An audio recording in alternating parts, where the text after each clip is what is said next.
Você sabe que os meses, eles são marcados agora por cores, né? Tem as faixas e eles trazem pra gente alertas em relação a algumas doenças e a algumas campanhas de prevenção, eu diria, de bem-estar. E hoje a gente vai falar sobre o Agosto Dourado, que simboliza a luta pelo incentivo à amamentação. A história da amamentação é a seguinte: vem da Semana Mundial do Aleitamento Materno, que começou em 1990, no encontro da Organização Mundial da Saúde com a Unicef. E aí, todos os anos, eles definem um tema para eles explorarem bastante e lançam materiais traduzidos em 14 idiomas, com a participação de cerca de 120 países, tá? Então, eles realmente estão focados ali, são dias intensos, muita atividade, tudo isso para promover o aleitamento exclusivo até o 6º mês de vida, estendendo até os 2 anos de idade ou até mais. Agora, a gente sabe que esse é o ideal, porém, existem as dificuldades e algumas exceções. Quem vai conversar com a gente hoje e tirar as suas dúvidas também é a médica, ginecologista e obstetra, doutora Carolina Cursi. Seja bem-vinda, obrigada por estar aqui. Uma alegria te receber. Vamos sentar um pouquinho. Eu vi que você trouxe uns bebezinhos com uma mama pra gente ensinar e a turma a fazer o jeito certo, a pega correta e tudo mais, né? É impressionante como a pega faz diferença para a mãe que não está conseguindo amamentar, para ela conseguir, né? É, o importante que a gente tem que lembrar que a pega, Cláudia, é o que faz a produção do leite ser correta. Então, quanto mais a posição estiver correta da mama, quanto mais o bebezinho estiver lá fazendo a sucção correta e não chupetando, né? Aí libera a parte hormonal que produz o leite e aí uma boa amamentação. Olha lá. Bom, vamos lá do início. Vamos pegar primeiro o seguinte. Quando a gente pensa em amamentação, o nosso foco é muito a criança. Mas eu queria que hoje a gente trouxesse um pouquinho para a mãe. Tá. Quais são os benefícios da amamentação para a mãe que acabou de ter seu filho? Então vamos lá. A amamentação ela é importante porque conforme você faz esse estímulo da paciente estar amamentando, ela vai ter menos sangramento. Então ela ajuda a se recuperar do pós-parto. Então isso é super importante. Ela ajuda esse retorno do corpo antes da gestação ser mais rápido, por conta da queima de caloria e tudo mais. Então isso é muito importante. Ajuda a evitar a osteoporose na mulher, o câncer de mama na mulher. Então a gente tem vários benefícios para essa mãe quando ela se dedica a tentar a amamentação, né? E como você falou, né, cada ano no Agosto Dourado é uma campanha, né? E esse ano a gente está falando da rede de apoio. E, gente, rede de apoio faz uma diferença tão grande. Agora, meu papo com você, minha amiga, que é que nem eu, sogra ou mãe. Sabe qual que é o seu papel nessa história toda? Tá tudo muito bem claro. Eu falo muito sobre isso, inclusive no meu Instagram. Porque a gente precisa ser rede de apoio. E ser rede de apoio, muitas vezes, é diferente do que você imagina. Que você está indo lá visitar sua filha, sua nora, para pegar o bebezinho no colo, né? A mãe precisa estar com o bebê, para amamentar, etc. A gente tem que ser apoio até para limpar a casa, para lavar uma roupa, para fazer uma comida. Ajudar uma hora que vai ter que ir para um supermercado. Então, eu costumo falar para as pacientes, não deixem para pensar na rede de apoio só depois que você ganhar o seu bebezinho, né? Eu entendo que durante o pré-natal a gente fica ansiosa com a decoração, como é que vai ser meu parto, mas assim, quem que vai te ajudar no momento da amamentação? Quem que vai ficar responsável por te ajudar a lavar uma roupa, levar a roupa na lavanderia? Né? Então, assim, acho que é importante você orientar as suas telespectadoras. Eu gosto muito de falar sobre isso. E rede de apoio, muitas vezes, tem que ficar de boca fechada. Né? Porque muito palpite para uma mãe que acabou de ter bebê, e quem é mãe sabe disso, por mais que tenha muito tempo que a gente teve os nossos bebezinhos, que hoje já são grandes, né? Já são casados e pais, enfim. A gente precisa, às vezes, ficar de boquinha calada. Eu acho que a gente precisa acolher essa mulher, ajudar, porque não é fácil. O bebê começa chupetando, depois o bebê começa até machucando essa mama pela pega errada, pela posição errada. E aí começa a criar todo aquele mito, aquele medo de continuar na amamentação. Aí chega uma tia e fala, dá uma aguinha, né, Cláudia? Ai, gente. Dá uma aguinha. Não, e quando junta a criança chorando, a mãe morrendo de dor, chorando também, uma tia fala, uma mãe fala, outra dá palpite, aquela confusão no quarto. Meu Deus do céu, impossível, né? Esse precisa ser um momento de muita calmaria. É um momento de intimidade de mãe e filho, não é? É o que a gente fala, só você vai poder pôr o seu bebezinho ali, na sua mama, e aquela troca de olhar que é incrível, né? Que acho que é o maior sentimento, a maior descoberta. E só você vai ter essa troca de olhar com o seu bebê. E ó, você, mamãe, não tenha também ansiedade para essa troca de olhar, porque no comecinho, quando eles são muito recém-nascidos, eles ainda não fazem essa troca de olhar. Eu me lembro agora há pouco eu já tenho 1 ano e 3 meses, o meu neto vai fazer 1 ano e 3 meses, mas a minha nora falava, eu ainda tô esperando essa troca de olhar que você fala, Clau, porque no comecinho ele dorme, né, gente? Ele vai pro peito e dorme, ainda nem enxerga muito bem, então demora um pouquinho, mas a hora que tem essa troca, meu Deus do céu. É bonito de ver. É um olhar arrebatador. A sensação que todas escrevem pra gente é assim, doutora, é inesquecível. É inesquecível, é inesquecível. Agora, assim, algumas mães não conseguem amamentar por uma condição que não diz respeito à vontade dela, porque assim, as pessoas são muito julgadoras ainda, sabe? Tem muita gente que fala, não tá amamentando? Tem mãe que realmente não consegue, doutora? Vamos lá. O que acontece dessa questão de não conseguir amamentar? Então, primeiro, se essa mãe teve um parto prematuro, muito prematuro, extremo prematuro, e aí o que acontece?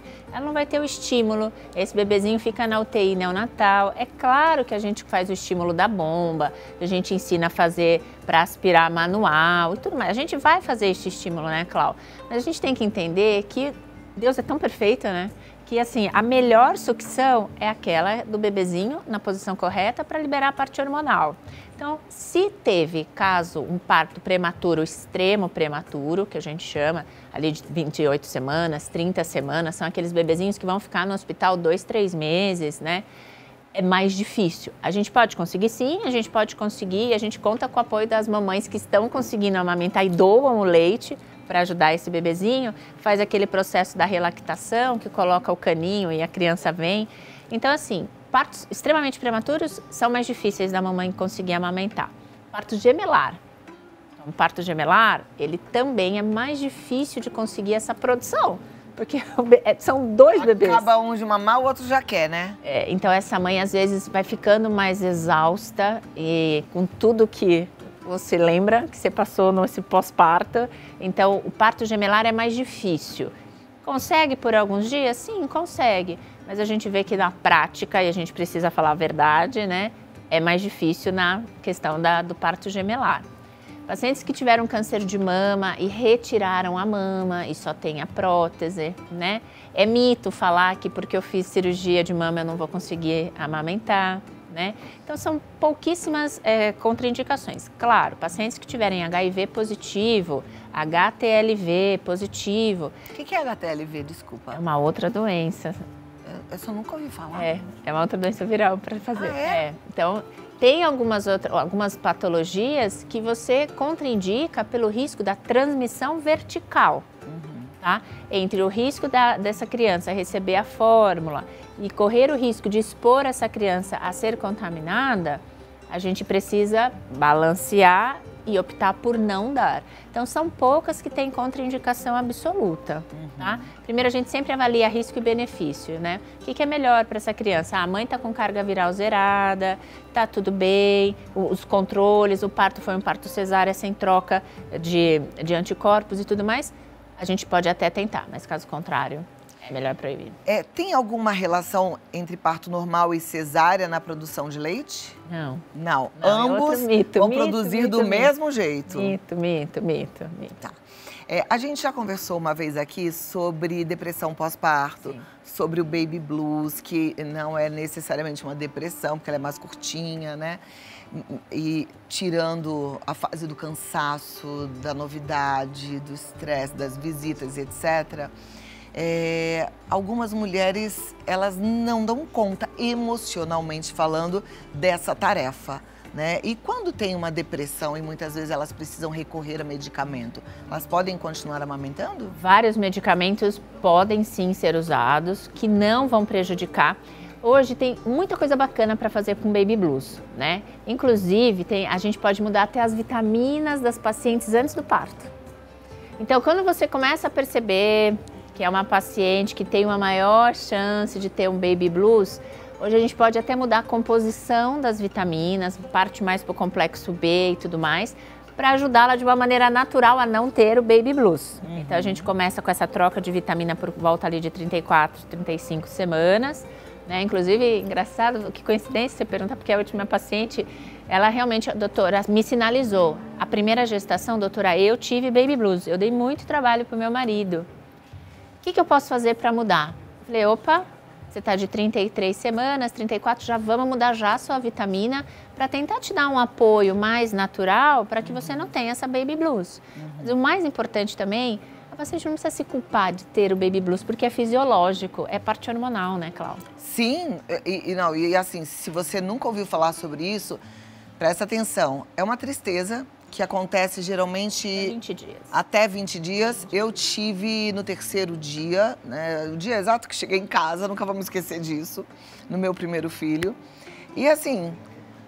É uma vontade de chorar, é uma tristeza que você não entende o porquê.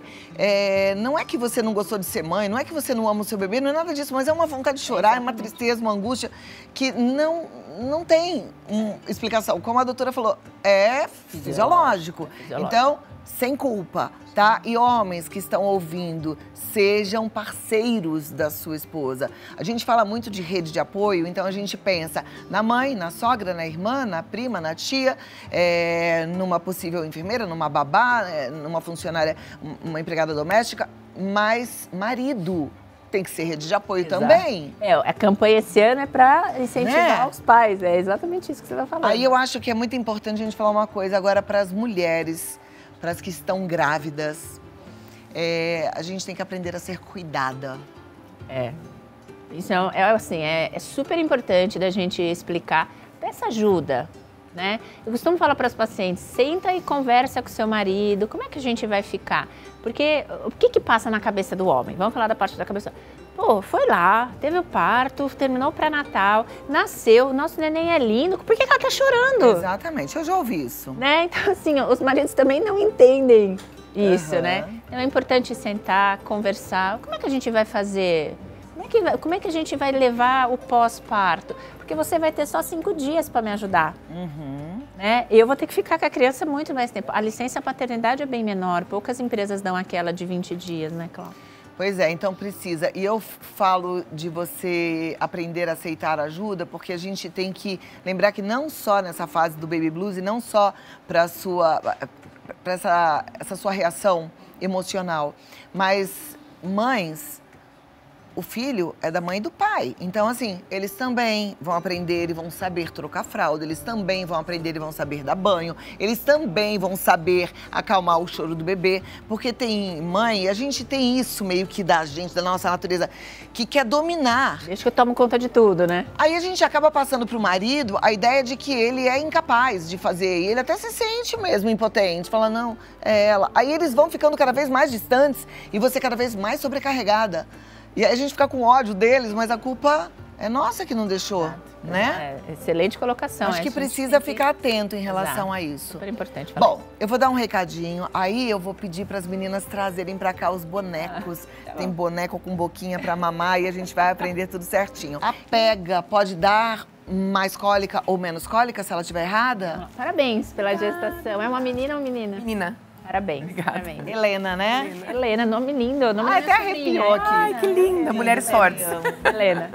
Bom, vamos lá. Respondendo, né? A pega é a coisa mais importante que você precisa aprender para sua amamentação. Quanto mais certinho você realizar a pega, o que vai acontecer? Essa criança, o bebezinho vai produzir o leite, como eu comentei anteriormente, vai produzir o leite certinho para você sentir a mama inchando e tudo mais, aumentando. E aí não vai entrar ar. Ah, porque se entrar ar, vai ter uma ter distensão abdominal no bebezinho, né? Então isso é importante. A pega correta ajuda para tudo isso, né? Obrigada. Se a gente entender a fisiologia, a gente vê o quanto que Deus é perfeito e aí não tem erro na amamentação. É bem entender a fisiologia. Obrigada, doutora. Imagina, à sua disposição. Adorei a pergunta. Aliás, Rei e doutora, falando em cólica, Eu não sei, ser médica deve saber muito disso, mas tem meninas ali que não sabem e eu fico encantada com isso. O white noise, você conhece para cólica do bebê? Gente, eu sou maravilhada com white noises. É pra dormir, né? Pra mim aconteceu de um jeito muito interessante, que a Carol tinha muita cólica. E aí, lembra de um pozinho, não sei se ainda existe hoje, funchicória, que Funchicória, sujava na chupeta pra dar pra beber. E aí a tal da funchicória caiu um dia no chão e ela gritava, chorava. E aí a gente ligou o aspirador pra limpar o chão da funchicória. Na mesma hora ela acalmou e dormiu. Aí desligou o aspirador, que acabou de limpar. Aí, peraí, liga o aspirador. Dormia. Aí eu falei, gente, bom, aí lá em casa ficou uma loucura, porque não existia white noises, existia o som do aspirador. Aí agora, de um tempo pra cá, existe... Tem vários aparelhinhos, né? Assim, já existe o aparelhinho que você compra nesses sites de vendas, todos eles não é caro, mas tem também no Spotify um monte de white noises, babies, assim, você bota pra beber, tá? Eu gosto pro bebê, eu não gosto de dormir com aquele barulhinho, mas o bebê, ele acalma de um jeito que, assim, parece mágica, viu? Quem tá sofrendo com cólica, experimenta. É porque o bebezinho, né, Cláudia, quando ele nasce, até geralmente os primeiros 3 meses, ele não sabe que nasceu. Então ele tá entendendo assim, meu Deus, será que eu ainda tô na barriga da minha mãe? Ou será que eu já nasci? Então a gente fala que é uma adaptação à vida extra-uterina. E o barulhinho, o white noise, ele traz a questão do sonzinho que ele tava lá no útero. E não é um sonzinho bonito não, tá, gente? É um... É isso mesmo. É um som estranho, que é esse barulho que faz no nosso útero. É muito legal, é muito incrível isso. É muito legal. Bom, olha as fofuras que temos aqui. Bonequinhos. Então vamos lá. Esses são os mamilos. Isso. Não, o seio, que é inteiro, né? O mamilo é só esse pedacinho. Isso, exato. Eu trouxe aqui para mostrar para você, Cláudia. Primeiro que para as mamães não se assustarem. Não se assustarem quando o bebezinho logo no começo não conseguir amamentar, não pegar grandes quantidades. Olha como é que é o tamanho do estômagozinho do bebê quando nasce. Gente, Titico, ó. de recém-nascido é assim. Aí assim Aí ele depois... vai aumentando de 10 a 20 dias. Aí depois quando ele tá aqui com 2 mesezinhos. Então assim, é pouquinho. E esse daqui é quanto tempo? Esse já tá de 4. 4 meses. Eu tô pensando aqui o do Bernardo, que tem 1 ano e 3 meses, ele adora comer. Pois é. É pequenininho também, provavelmente, né? Exato. Então, assim, só a primeira orientação. Se acalmem que quando o bebê logo nasce, ele nasce com uma reserva. Então, mas doutor, eu fiz o parto, o bebê só dorme essas primeiras 24 horas. O que está acontecendo com o meu bebê? Calma, ele está usando a reservinha que ele nasceu. Tá. Depois a gente vai acompanhando. E claro, fez uma hipoglicemia, aí a gente vai despertar, vamos lá, bebezinho, vamos amamentar. Ou entra com leite materno que tenha na maternidade e tudo mais. Mas se acalme. Acho que é legal elas entenderem. Isso que é muito pouquinho, são ml, né? É verdade. São ml. Muito joia. Então vamos lá, aqui a gente vai aprender a tal da pega, né? A tal da pega.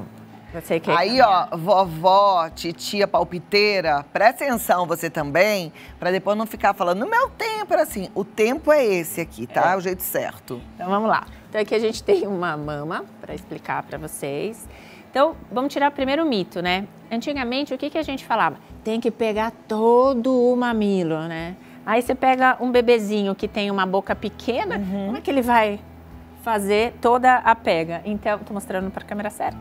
Pro Guto aqui. Então, não tem como o bebezinho pegar toda a mama. Se for uma mamãe, por exemplo, que tem uma mama maior, como é que esse bebê vai fazer, Clau, para pegar toda? Não dá. Então, vamos esclarecer, não precisa pegar toda a auréola. Mas ele precisa fazer a boca de peixinho para ele pegar certinho o mamilo. Então, ele precisa pegar o mamilo e pegar mesmo. A boquinha de cima ela vai everter, a de baixo também everte e a linguinha sempre vai ficar assim. Então, nessa posição, a gente está fazendo a pega correta para o bebê. Não tenham medo. Mas a minha mama é muito grande. Dê o suporte, como eu estou dando. Você dê o suporte para sua mama, faça o biquinho e ajuda o seu neném. Aquela almofadinha de amamentar ajuda bastante, né? Ela é muito boa. Ajuda, é muito legal, tá? Então, a primeira coisa que a gente tem que lembrar é a pega, tá?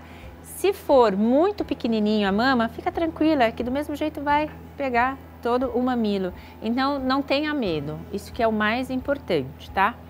Agora, a gente precisa falar das posições, né? Então eu trouxe aqui a nossa bonequinha. Quer sentar pra gente fazer isso sentada? É, porque ninguém vai dar mamar em pé, né? Você que manda, quer sentar? Eu acho que porque aí a gente explica direitinho como é que é. Tem mãe que eu já vi dando mamar em pé, mas, gente, pensa você tendo que comer andando em pé, né? Então lá, resolvi que vou dar de mamar, tá na hora de dar pro meu bebezinho mamar. Então, primeiro, vá pro seu cantinho, acha a sua momento lá na sala ou na cadeirinha de amamentação. Tem algum lugar que você tem que ter essa tranquilidade. Neste momento, eu vejo quanto que é difícil quando tem visita e elas ficam, mas doutora, eu vou tirar minha mama, eu vou ficar, né, vou me expor e com visita. Peça para sair. Chegou o horário do bebê, então eu preciso dar de mamar. Aí eu vou até falar uma coisa pra vocês, mas aí é de Clau palpiteira. Fala pra quem você quer que vá te visitar e visitar no hospital, porque lá tem enfermeira, lá as pessoas ficam um pouco mais com simancol de entrar e visitar rapidinho e sair. Porque às vezes a visita vai em casa, ainda fica esperando que você sirva um cafezinho, que tenha um bolinho, pelo amor de Deus. Já fala, ó, gente, é no hospital, porque depois em casa eu vou precisar me restabelecer. Eu fiz assim nos meus, foi a melhor coisa que eu fiz. Então isso é muito importante. Dá um jeito de organizar as visitas. Tá? Então, quando você estiver se sentindo confortável e você vai dar de mamar, quais são as posições? Você tem a tradicional, onde você põe a criança na altura da sua mama, nunca, Clau, nem mais para baixo e nem colocar o bebezinho mais. Por isso que eu falei da almofadinha, né? Exato. Então, assim, ó, ela põe assim, né? E você facilita muito. Claro, toma cuidado, você vai ficar tensa no início, então você vê as pacientes, né, elas ligam, doutora, eu tô morrendo de dor no pescoço, eu tô morrendo de dor. Aí eu falo, mas no pescoço, anestesia, né, não tem... Aí, não, doutora, eu já tô na fase de amamentação. Então, assim, vai amamentar, tenta fazer na melhor posição possível para você não ficar tensa aqui, porque elas reclamam, Cláudia, é bem aqui no pescoço que elas ficam tensas. Então, a posição clássica é essa posição, então colocar na altura da mama. Se eu colocar para cima ou se eu colocar para baixo, o que vai acontecer com a nossa criança? Primeiro que ela vai dar maior chance de dar fissura, rachadura, dor. Eu tinha uma paciente que tinha uma sensibilidade, Cláudia, na mama tremenda, eu tô lembrando dela agora. E ela põe a criança assim para mamar e ela, ai Jesus, ai meu Deus, ai meu Deus, ai meu Deus. Então ela ficava desesperada. Então você pode ter uma sensibilidade maior para amamentar. Isso também é bom saber. Algumas mulheres têm uma sensibilidade maior. Tem, sim. Também para você não se sentir culpada e também para você que tá só de olho, não julgar. Né? Isso é normal. A sensibilidade da mama é importante avisar, tá? Então essa é a primeira posição. Aí você tem a invertida, que é quando você coloca a criança, o corpinho da criança para trás e você acerta a posição da criança assim. Então essa é a invertida, tá? Você tem a cavalinho, mas aí já é quando a criança já é maiorzinha, que você apoia a criança no seu colo. Se tiver muita diferença da altura da mama, vai pôr a almofadinha. Sempre pensar na altura da mama. Então essa é a posição cavalinho. Pode ser deitada, né? O importante é sempre estar na altura correta do mamilo. Isso é o mais importante. Se a gente não faz isso certinho, o que vai acabar acontecendo? Como a sua colega perguntou, a questão de entrar ar. O bebê não faz o estímulo correto, não dá o leite que precisa e aí ele vai chorar, porque ele está com fome. E aí ele fica mais tempo, cada vez mais chorando e amamentando. Então, quando você faz uma boa pega, com a altura correta, a mãe está descansada, geralmente a gente consegue fazer um intervalo de mamada entre 2 a 3 horas. Quem que vai aonde? A mama vai na boca do bebê ou o bebê que abre a boca para ir para a mama? Quando você posiciona a mama, você mostra o mamilo, você aponta e tá vendo? A própria linguinha do bebê já tem que encaixar. No mamilo. O bebê tá com a boquinha fechada, não tem que ficar esfregando a mama no bebê, que não é assim. Não. O que você precisa é que tem uns que são mais preguiçosos, né? Então tira a roupinha, faz o estímulo do pezinho para acordar, o estímulo da mãozinha para acordar. Não dê leite se essa criança estiver sonolenta. Ela não vai fazer o estímulo correto, vai machucar sua mama, você vai ficar mais cansada. Então, determina que horas que você vai pegar, como é que você vai tentar. E se estiver só chupetando, tá judiando de você. Perfeito. Você falou uma coisa, doutora, eu queria só levantar aqui uma possibilidade de alerta, se você concordar. Claro, senão claro. eu tiro o que eu vou falar. Mas você falou assim, né, pode dar mamar deitada. Eu fico, às vezes, só preocupada porque a mãe tá tão cansada, eu tenho medo dessa mãe dormir. Ah, não, mas em cima da deitada, criança. a mãe deitada, literalmente, a criança deitada na posição. Tá, mas não pode dormir, né? É. Porque isso é um risco, né? Da mãe pegar no sono. Mas, por exemplo, assim, pacientes que tiveram pós-operatórios difíceis. Aí tudo bem, mas tem que estar acordada. Tem que estar acordada.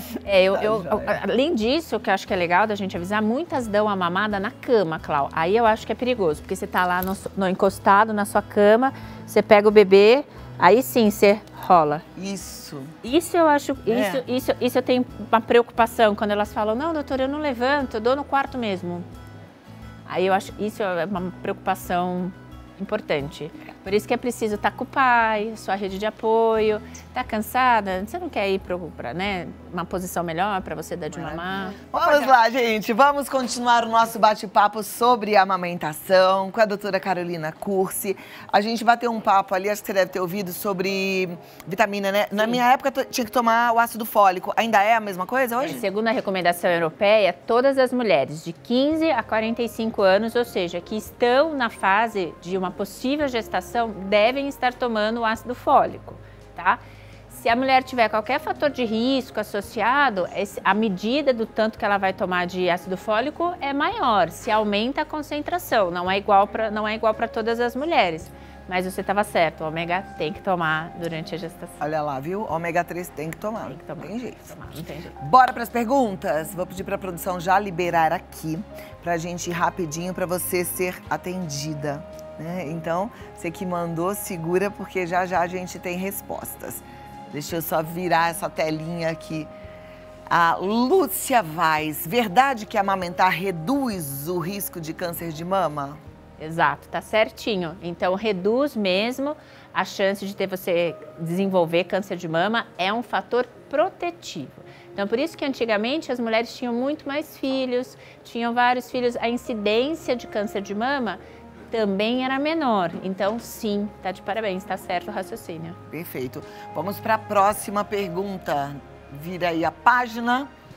Luana Bonde Carvalho. Minha filha faz 9 meses, próxima semana, e graças a Deus está amamentando em mim. Mas não está ganhando peso, apenas mantendo já há 2 meses. O médico indicou a fórmula, mas em teste até o momento não pegou, pois não chupa chupetas. O que posso fazer sobre isso? Então vamos lá.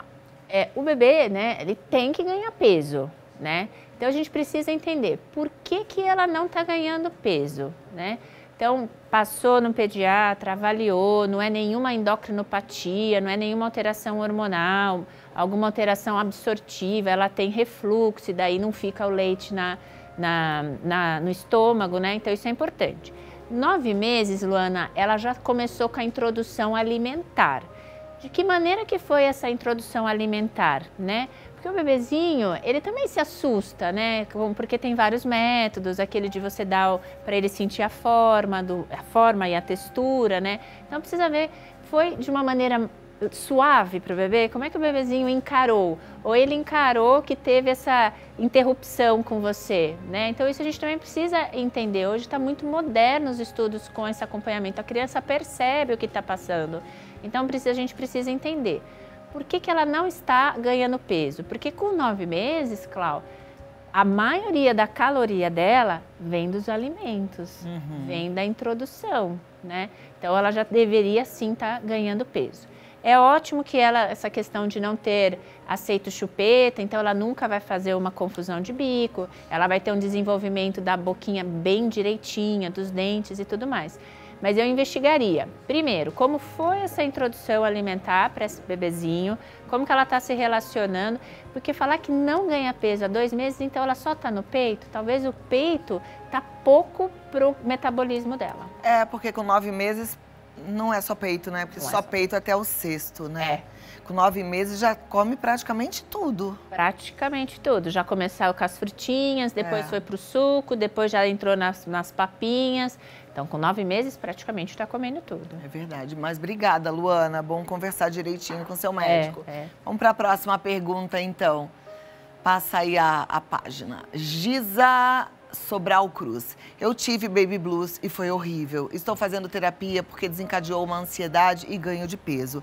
Meu marido voltou a trabalhar e ficar sozinha não está sendo fácil. Eu amamento exclusivamente meu bebê. O leite materno ajuda na prevenção de doenças no bebê? Como ajudar na produção do chamado leite gordo? Bom, vamos lá, excelente pergunta. Ai, Giza, eu fiquei arrepiada aqui. Também. Você Olha, também? Eu tô toda arrepiada aqui, até o rosto. Vamos lá. Vou te mandar um beijo, um abraço bem forte, tá? Se sinta acolhida, né? Que eu acho que é isso que a gente precisa fazer. Então vamos lá, o Baby Blues, então como eu expliquei para a Clau, ele é fisiológico, todas nós mulheres podemos passar por isso, então não se culpa que você passou, né? Muito importante você estar fazendo a terapia para você estar entendendo que momento da minha vida é que eu tô, né? Eu tô fazendo concessões na minha vida, seja de carreira, seja de cuidar de casa, para eu me dedicar ao meu amor incondicional, que é o meu bebezinho. Como que você recebeu essa notícia? Então, isso também a gente tem que te acolher, te orientar, te escutar. Acho que hoje a gente está no momento que a gente precisa escutar as mulheres, a gente não está escutando os nossos sentimentos. Então, isso é super importante. Amamentar o bebê, você não fala aqui para mim quantos meses, né? Mas eu acredito que seja um bebezinho aí antes dos 6 meses. Continua sim no leitamento exclusivo. O bebezinho não vai mudar a composição do leite porque você teve baby blues. Não vai mudar porque você entrou com um tipo de tratamento. Faça seu tratamento, cuide-se, porque você tem que estar bem para poder estar bem do bebezinho. Isso é mito falar leite gordo. A natureza é tão perfeita, Giza, que o seu leite, os seus receptores, eles mudam a partir do momento que eles percebem qualquer infecção viral nesse bebê, se o bebê está resfriadinho, vai mudar a composição. Então, não existe leite gordo. Isso é mito. Excelente pergunta. Isso é mito. O leite, ele é perfeito e você não tem que ser um estoque de leite. Você tem que ser fabriquinha, você tem que fabricar quando o bebê solicita. Perfeito. Aí ela fala uma coisa aqui que eu queria complementar. Falou que desencadeou uma ansiedade e ganho de peso, né? Você está fazendo terapia, a doutora falou para você continuar seu tratamento. Em relação ao ganho de peso, eu penso que você pode ficar um pouco tranquila. Você está amamentando, as coisas vão acontecendo no tempo certo. Às vezes a gente fica muito ansiosa porque vê na internet a amiga que contou que saiu da maternidade de calça jeans. Gente... Existe isso, né, Clau? Ainda bem que você tá falando. Sabe? Pelo amor de Deus. Então, assim, e outra, cada caso é um caso e tudo vai se encaixar. Eu lembro que quando eu tive os meus bebês, eu tinha a sensação de que nunca mais eu ia voltar a ser a mesma Cláudia. Mas a gente volta, viu? A gente volta a ser a mesma pessoa. Tudo se encaixa. Então, dá tempo ao tempo e vai dar tudo certo. Isso é importante. Próxima pergunta. Obrigada, Giza, pela sua participação. Um beijo grande aí pra você e pro seu bebê. E você não está só, tá com a gente aqui. Amanda, o que fazer quando o peito estiver dolorido por conta do excesso de leite? Vamos lá, Amanda. Bom, primeiro, se você está tendo excesso de leite, posso te fazer um convite? Aceita doar, é super tranquilo. O banco de leite vai até a sua casa, leva os potinhos, faz os seus exames e você vai poder estar ajudando tantos bebezinhos que sofrem com a falta de leite. Então, se você está tendo esse problema por excesso, te faço um convite, doe leite materno, isso é super importante. Quanto mais você produzir, mais você terá. Então precisa tirar, porque senão começa a te dar essa questão da mastite, começa a aumentar a temperatura local. E se você tiver qualquer fissura, qualquer probleminha na mama, vai infectar. Então, bora tirar, nunca ficar... Eu acho que era outro mito, né? Que as vovós falavam, água quente e tudo mais. Água quente dilata, aumenta mais a produção. Olha. Então, quando eu tô com a sensibilidade na mama, é água morna para fria. Vai lá no chuveiro, eu falo para as minhas pacientes, toma banho, tal. Na mama, água fria. Massagem para tirar o que está empedrado, isso também é mito? Pode, é bom? Pode, é bom. É que aí elas doem, né? Dói, né? Dói. Boa. Essa coisa de doar o leite vai fazer produzir muito mais e ela vai continuar com dor ou ela vai melhorar desses sintomas? Aí vai melhorar. E vai ajudar. Vai ajudar. Vai lá, Amanda. Banco de leite. Pode colocar na internet que você encontra o telefone fácil, tá? Ana Paula, da Artelier. A mãe está amamentando e chegou uma notícia ruim. O seio pode empedrar? Bom, vamos lá, Ana Paula.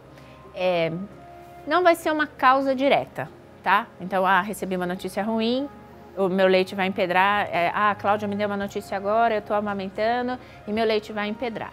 Por que o leite empedra? Porque teve um excesso de produção, ficou ali, não saiu e aí ele começa a empedrar. Como a gente falou, como é que está o seu emocional para amamentar, né? Você estava dando de mamar mais rápido, não prestou mais atenção e acumulou mais leite. Então, não que vá, não sei se eu me fiz clara, mas assim, não direto, entendeu, Cláudia? Ela recebeu uma notícia, pá, empedrou o leite. Não é. Isso é um processo. O leite não vai empedrar da noite para o dia. Ele vai aumentando, vai acumulando, vai endurecendo e aí ele empedra. É que às vezes a gente ouve alguém falar assim, eu parei de amamentar porque eu perdi meu pai e secou meu leite. Então, porque o que acontece? Aí é uma causa de estresse, então é importante porque ela vai diminuir essa produção ao longo, ela não vai estar... Poxa, eu me coloco, né? Porque para mim, eu coloco no lugar dessa paciente. O amor da minha vida é meu pai, né? E o meu então, também. Assim, se eu chegasse num momento e recebesse uma notícia dessa, olha, infelizmente, eu não sei e assumo perante todo mundo que talvez eu não sei se eu teria... Você perde a estrutura, né? A estrutura de sentar e ficar ali esperando o bebezinho amamentar. Então, com isso, ia diminuir a minha produção e aí... Infelizmente, eu não conseguiria mais fazer a produção de leite. Tem muito a ver com o emocional da mãe. Com toda certeza. Meninas, cuidem-se. Vocês são especiais demais. Olha, doutora Carolina Cursi, muito obrigada. Eu que doutora agradeço. Carolina é especialista em ginecologia e obstetrícia, ela é pós-graduada em medicina reprodutiva. Aliás, eu gosto sempre de lembrar as mamães que estão aí esperando o dia certo para ter filho. Outro dia eu participei de um podcast e me fizeram essa pergunta, né? Tem época certa para ter filhos? Nunca você vai achar que é a época certa para nada nessa vida. Nunca. A gente sempre quer ganhar mais dinheiro, a gente quer ter um pouco mais de tempo, a gente quer ter um pouco mais de estabilidade, a gente quer, né, assim? Exato. Não existe isso, pelo menos para mim. E para você, tem época certa para ser mãe? Eu acho que você precisa se preparar. Eu acho que não existe uma época ideal, nada na nossa vida vai estar perfeito 100%, é como a gente falou, alguma coisa a gente vai ter que ceder. Né? Então, acho que é isso que é importante. Mas eu quero te fazer um convite e convidar todas as suas telespectadoras. Mês de agosto, agosto dourado, a gente faz um curso de gestante totalmente gratuito, não precisa ser minha paciente, nem paciente dos médicos lá da clínica. Então fica aqui meu convite, é um curso que a gente vai levar uma pediatra para tirar todas as dúvidas das mamães, a gente vai levar uma enfermeira, consultora de amamentação, é gratuito, está lá no meu Instagram para você se inscrever, é num sábado, ou seja, os papais podem ir, acompanha. E é das 10 a 1 hora da tarde. Fica aqui o meu convite para todas vocês. Gente, isso é um presentão. Olha, doutora Carolina Cursi está no Instagram como dra.carolinacursi. Segue, porque tem muita informação, e já fica aí por dentro do curso para você não perder essa oportunidade. dra.carolinacursi. Amei recebê-la, amei nosso bate-papo. Volte mais vezes. Uma ótima tarde para você.